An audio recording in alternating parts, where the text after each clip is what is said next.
नमस्कार। ये वीडियो जनतंत्र का जन्म कविता का सेकंड वीडियो है और इसके फर्स्ट वीडियो में यानी कि फर्स्ट पार्ट में हमने पहले 4 पैराग्राफ्स को पढ़ लिया था। तो चलिए आगे पढ़ते हैं। लेकिन होता भूडोल भवंडर उठते हैं, जनता जब कोपाकुल हो भ्रिकुटी चढ़ाती है। दो राह समय के रथ का घर घर नाद सुनो, सिंहासन खाली करो कि जनता आती है।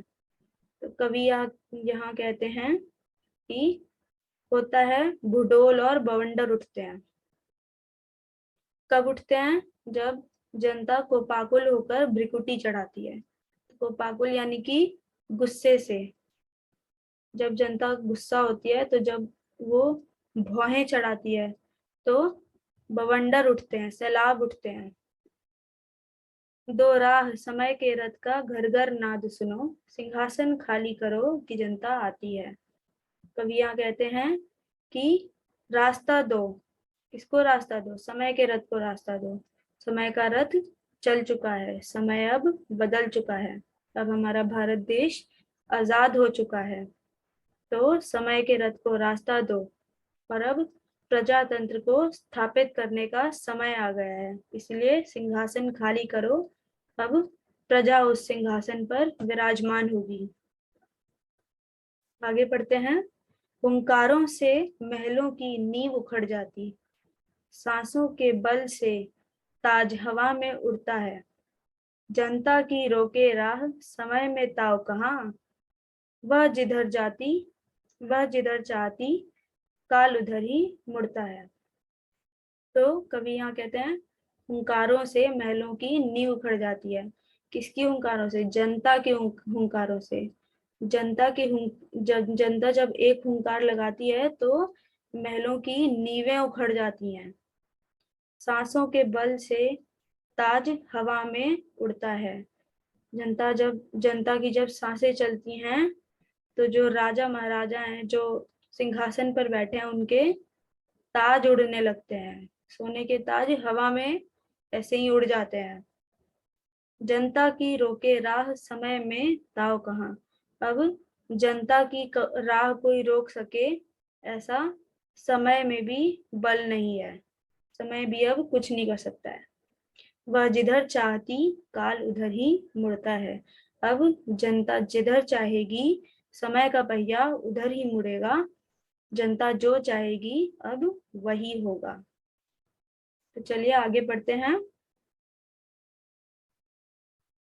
अब्दों शताब्दियों सहस्त्राब्द का अंधकार बीता, गवाक्ष अंबर के दहके जाते हैं। यह और नहीं कोई जनता के स्वप्न अजय, चीरते तिमिर का वक्ष उमड़ते जाते हैं। तो कवि यहाँ कहते हैं कि जो सैकड़ों वर्षों से हमारे देश पर अंधकार छाया हुआ था। अंधकार क्यों छाया हुआ था? क्योंकि पराधीनता थी। पराधीनता की वजह से हमारे देश पर अंधकार फैला हुआ था, वो अब खत्म होने जा रहा है, वो अब बीत चुका है। गवाक्ष अंबर के दहके जाते हैं और अब ऐसा लग रहा है कि आसमान से भी आग की लपटें दहक रही हैं। आसमान में भी अब आग की लपटें लग चुकी हैं। यह और नहीं कोई जनता के स्वप्न अजय। और ये सब जो हो रहा है, प्रजातंत्र की स्थापना वगैरह, ये क्या है? ये स्वयं जनता के ही स्वप्न हैं जो आज अजय हो गए, आज जीत चुके हैं।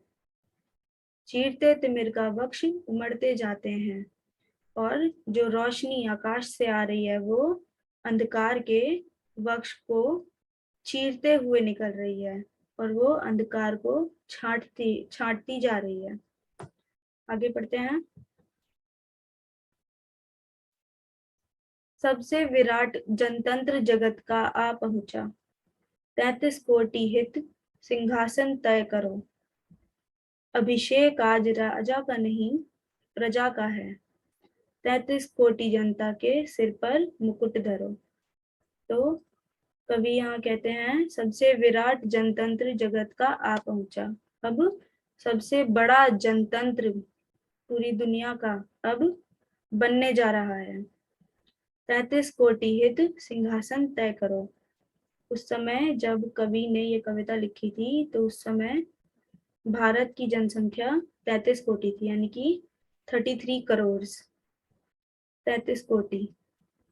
तो उन्होंने लिखा है कि 33 कोटि 33 करोड़ सिंहासन बनाओ, 33 करोड़ सिंहासनों को तैयार करो। अभिषेक आज राजा का नहीं प्रजा का होगा।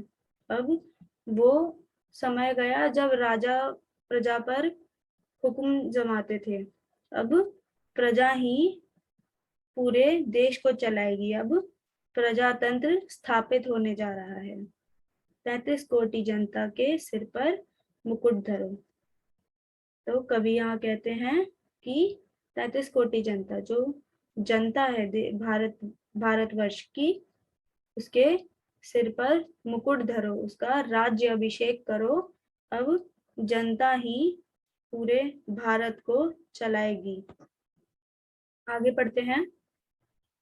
आरती लिए तू किसे ढूंढता है मूर्ख, मंदिरों राजप्रसादों में तहखानों में देवता कहीं सड़कों पर गिट्टी तोड़ रहे। देवता मिलेंगे खेतों में खलिहानों में। तो कवि यहाँ कहते हैं आरती लिए तो किसे ढूंढता है मूर्ख। कवि का कहने का आशय ये है कि आरती की थाल सजाकर देवता को कहाँ ढूंढ रहे हो, मंदिरों में या फिर राजप्रसादों में या फिर तहखानों में ढूंढ रहे हो। तो इन सब जगहों पे जो ढूंढ रहे हो, तो यहाँ देवता नहीं मिलेंगे। देवता कहाँ मिलेंगे? देवता कहीं सड़कों पर गिट्टी तोड़ रहे। देवता मिलेंगे खेतों में खलिहानों में। कवि ने यहाँ पर जो प्रजा है उसको देवता से कंपेयर किया है। तो देवता कवि प्रजा को कह रहे हैं। तो कवि कहते हैं कि देवता सड़कों पर काम करते हुए मिलेंगे, गिट्टी तोड़ते हुए मिलेंगे। देवता खेतों में जो किसान भाई रहते हैं उनमें है देवता, या फिर खलिहानों में काम करते हुए देवता मिलेंगे। तो यहाँ पर काम करने को कवि ने महत्व दिया है। यहाँ पर कहा गया है कि जो काम करते हैं, जो देश की प्रगति में उन्नति में सहायता करते हैं, वही लोग असली देवता हैं। आगे पढ़ते हैं। फावड़े और हल राजदंड बनने को है, धूसरता सोने से श्रृंगार सजाती है। दोराह समय के रथ का घर घर नाद सुनो, सिंहासन खाली करो कि जनता आती है। तो कवि यहाँ कहते हैं कि जो हमारे राजा हैं, हमारी राजा कौन है? प्रजा अब राजा बनने वाली है। तो जो फावड़े और हल हैं प्रजा के, वो अब राजदंड बनेंगे, और फावड़े और हल से ही जो सिंहासन है उसका श्रृंगार होगा। आगे कहते हैं दोराह समय के रथ का घर घर नाद सुनो, सिंहासन खाली करो कि जनता आती है। तो दो राह यानी कि रास्ता दो, समय के रथ को चलने के लिए रास्ता दो। समय अब बदल चुका है, अब प्रजातंत्र की स्थापना होगी और सिंहासन खाली करो, अब सिंहासन पर प्रजा बैठेगी। तो ये कविता यहीं समाप्त होती है। धन्यवाद।